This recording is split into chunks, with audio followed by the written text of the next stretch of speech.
Hey guys, দেখতে পাচ্ছেন আমার আইডির নাম চেঞ্জ করা, আর আমার আইডির নাম দাও ওবি গেমিং, আর আমার বায়োতে লেখা আইডি হ্যাক ডান, মিরাজ তুই মুড়ি খা। তো এখন আমি এই অবস্থায় আমরা গিল্ডের প্লেয়ারে ইনভাইট দিব, দিয়ে ভয়েস চেঞ্জ করে বলবো যে মিরাজ ভাইয়ের আইডি হ্যাক করে নিছি।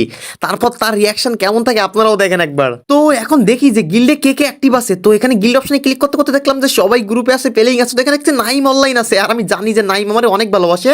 তো দেখি নাইমরে ইনভাইট দেই। হ্যালো হ্যালো মিরাজ ভাই কেমন আছেন? আর আপনার আইডির নাম চেঞ্জ কেন? আমি মিরাজ না আমি মিরাজের আইডি হ্যাক করে নিছি। আর তুই এই গিল্ডে আসো, দাঁড়া তোর গিল্ড থেকে কিক দিব এক্ষুনি। ভাই মানে কি এসবগুলার? মানে আবার কি বুঝছ না? মিরাজের আইডি হ্যাক করে নিছি, আমি হ্যাকার। ভাই প্লিজ মিরাজ ভাইয়ের আইডিটা মিরাজ ভাইয়ের ফিরিয়ে দেন। এটা মিরাজ ভাইয়ের অনেক কষ্টের আইডি। আমি আপনার কাছে 2 হাত তুলে রিকোয়েস্ট করতেছি, ওনার আইডি ওনারে ফিরিয়ে দেন। না এই আইডি মিরাজের জীবনেও পাবে না, মিরাজের জীবনেও দিব না। ভাই এমন কথা বললেন না, আপনার দুটো পায়ে ধরি প্লিজ ভাই প্লিজ। আপনার যত টাকা লাগে আমি দিব প্লিজ। ভালোবাসা দেখছেন গাইস গিল্ডের প্লেয়ারের।